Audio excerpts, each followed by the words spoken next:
We all know there's lots of stuff on the internet. A lot of stuff. There's too much for anyone to consume. None of us want to be bombarded with information overload. But on the other hand, we don't want to miss out on what our friends and colleagues are doing. Platform companies have done a really good job of filtering all that stuff and serving up customized results based on our individual preferences. They do this through algorithms, computer code that curates content based on our online habits. But research shows that these automated systems are radicalizing and isolating people from the broader civic society. Platform companies like Facebook use these algorithms to capture our interest and keep us using their website. The algorithms have not been programmed to have civic responsibility or to provide accurate information. They're built to prioritize content that will get clicks. So fake news and clickbait content thrives in this environment. The issue is that democracy at its core requires informed citizens to legitimize collective governance. And for over 100 years, it was the role of journalists to provide citizens with fair, balanced, fact-checked information. And that simply isn't happening anymore. Everyone, including the media, is competing for our attention.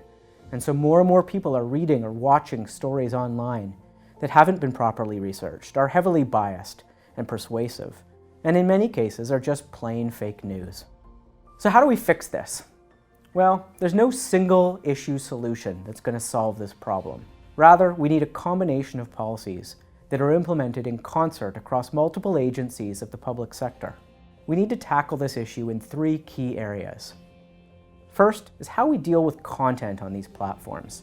We must combat fake news and misinformation with digital literacy programs, civic journalism, better research, and radical ad transparency to reveal how the system works. Actions such as these will work to rebuild the public's trust in our democracy. We need to establish and enforce rules that give individuals control over how data about them is collected, used, and monetized.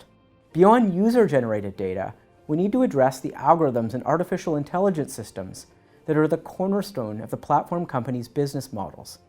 Self-governance isn't the answer. Governments should establish algorithmic auditing, public reporting, and new ethical and legal norms for the deployment of artificial intelligence. And finally, we need to address issues of competition.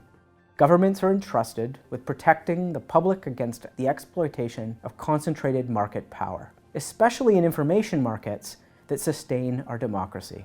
Consumers should have meaningful choices to find, send, and receive information over digital media. This means that governments need to modernize monopoly and antitrust regulations, and to strengthen restrictions on mergers and acquisitions, to limit big tech platforms from getting even bigger, thus ensuring that consumers have choice. Social media platforms have been tremendously empowering and have led to some real social progress. I'm not suggesting we reverse the current technological development. Rather, the goal must be to manage it in ways that reduce the threats to public safety and democratic integrity.